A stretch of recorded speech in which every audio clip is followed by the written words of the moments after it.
فَإِذَا اطْمَأْنَنْتُمْ فَأَقِيمُوا الصَّلَاةَ إِنَّ الصَّلَاةَ كَانَتْ عَلَى الْمُؤْمِنِينَ كِتَابًا مَوْقُوتًا۔ السلام علیکم ورحمۃ اللہ وبرکاتہ۔ الحمد للہ رب العالمین والصلاة والسلام علی اشرف الانبیاء والمرسلین نبینا محمد وعلی آلہ واصحابہ اجمعین وبعد۔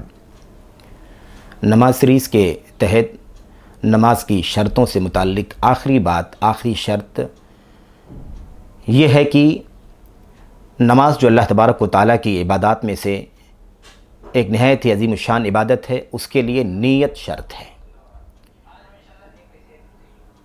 نیت کے بغیر ایک عبادت کو دوسری عبادت سے الگ تھلگ نہیں کیا جا سکتا، عبادت کو عادت سے الگ تھلگ نہیں کیا جا سکتا، اس لیے عبادت کے لیے نیت شرط ہے۔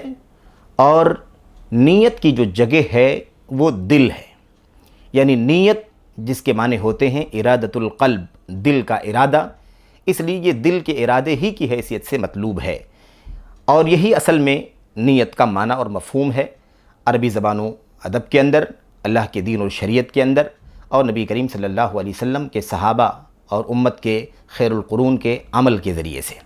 اس لیے نیت دل سے ہی ہونی چاہیے، دل کے ارادے ہی کا نام نیت ہے۔ زبانی طور پر ان الفاظ کو دہرانا جو دل کے اندر ارادہ کیا ہوا ہے یہ بے دلیل ہے، اس لیے اہل علم نے، امت کے علماء نے اسے بدعت قرار دیا ہے۔ تو زبان سے نیت کے الفاظ کو دہرانا یہ بدعت ہے۔ عربی زبان میں نیت کے معنی قصد اور ارادے کے ہوتے ہیں، جو قصد اور ارادہ دل میں موجود ہے وہی اس نماز کی نیت ہے۔ شریعت کے اندر نیت کسے کہتے ہیں؟ اللہ تبارک و تعالیٰ کی قربت کے لیے، اللہ تبارک و تعالیٰ کی محبت کے لیے، قربت حاصل کرنے کے لیے، تقرب حاصل کرنے کے لیے اللہ تبارک و تعالیٰ کی عبادت کی انجام دہی کا عزم اور ارادہ کرنا، یہ ہے شریعت اسلامیہ کے اندر نیت کا معنی۔ اللہ کے نبی علیہ الصلوۃ والسلام کی نہایت ہی مشہور حدیث ہے نیت سے متعلق، انما الاعمال بالنیات، یقیناً اعمال کا دار و مدار نیتوں پر ہے، اعمال کا دار و مدار نیتوں پر ہے۔ اس نیت کے اندر دو معنی شامل ہیں، اور اسی کو اہل علم نے کہا ہے کہ نیت دو قسم کی ہوتی ہے۔ اللہ کے نبی علیہ الصلوۃ والسلام کی اس حدیث کے اندر، اس جامع حدیث کے اندر وہ دونوں معنی موجود ہیں۔ اعمال کا دار و مدار نیتوں پر ہے۔ نیت کا ایک معنی تو یہ ہے کہ نیت عمل کے لیے ہوتی ہے، دوسرا معنی اس کا یہ ہے کہ نیت جس کے لیے عمل کیا جاتا ہے اس کی نیت ہوتی ہے، یعنی نیت العمل اور نیت المعمول لہو، اس حساب سے اہل علم نے اس کا نام رکھا ہے۔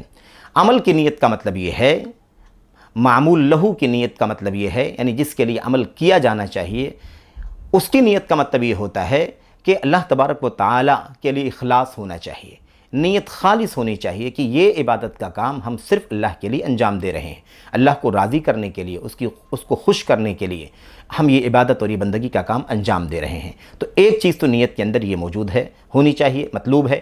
دوسری چیز ہے عمل کی نیت۔ عمل کی نیت، آپ کون سا عمل کرنے جا رہے ہیں، وہ عمل عبادت کا ہے تو کون سی عبادت ہے؟ وہ نماز ہے، وہ روزہ ہے، وہ صدقہ زکوٰۃ ہے، وہ حج بیت اللہ ہے۔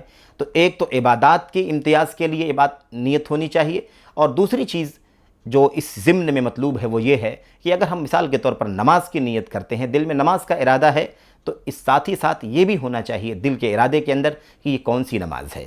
یعنی جیسے نماز کی عبادت کو دیگر عبادتوں سے ممتاز اور الگ تھلگ کرنا ہے نیت کے ذریعے سے، اسی طریقے سے ایک نماز کو دوسری نماز سے اپنی نیت کے ذریعے سے ممتاز کرنا ہے۔ یعنی یہ فجر ہے، ظہر اثر مغرب عشاء نہیں ہے، ظہر ہے دیگر نمازیں نہیں، اثر ہے دیگر نمازیں نہیں، یہ نیت کے اندر ہونا چاہیے، دل میں ہونا چاہیے کہ میں نماز پڑھنے جا رہا ہوں اور فلاں نماز پڑھنے کے لیے اللہ تبارک و تعالیٰ کے لیے میں حاضر ہو رہا ہوں۔ بہرحال یہ ہے نیت کا معنی۔ تو نیت دل کے ارادے کا نام ہے، زبان سے نیت کرنا بدعت ہے، حرام ہے۔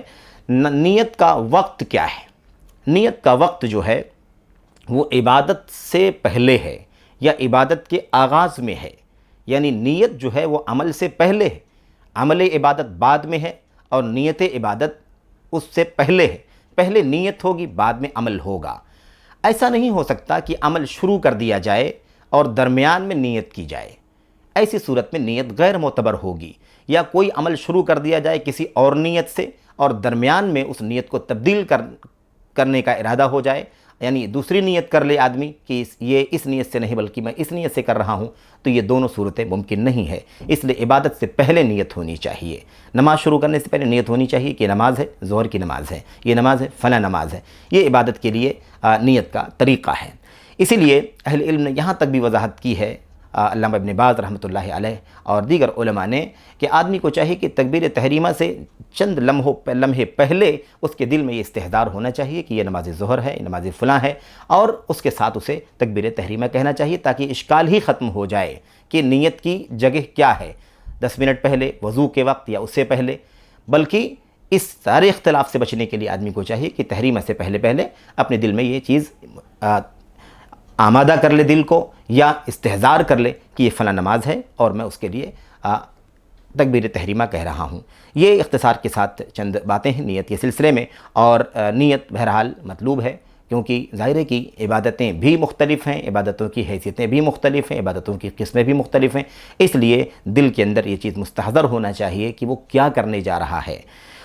یہ اللہ کے نبی علیہ السلام کی جو مشہور حدیث آپ کے سامنے ذکر کی گئی، یہ نیت کے باب میں اساسی حدیث ہے۔ تمام تر نیتوں کی جڑ اور بنیاد یہی حدیث ہے، انما الاعمال بالنیات، اعمال کا دار و مدار نیتوں پر ہے، یعنی عمل کون سا ہوگا، کون سا نہیں ہوگا، اس کا دار و مدار، عمل درست ہوگا یا نہ درست ہوگا، اس کا دار و مدار، عمل اللہ کے ہاں قبول ہوگا یا غیر مقبول ہوگا، نہ قبول نہیں ہوگا، اس کا دار و مدار اعمال نیتوں کے اوپر ہے۔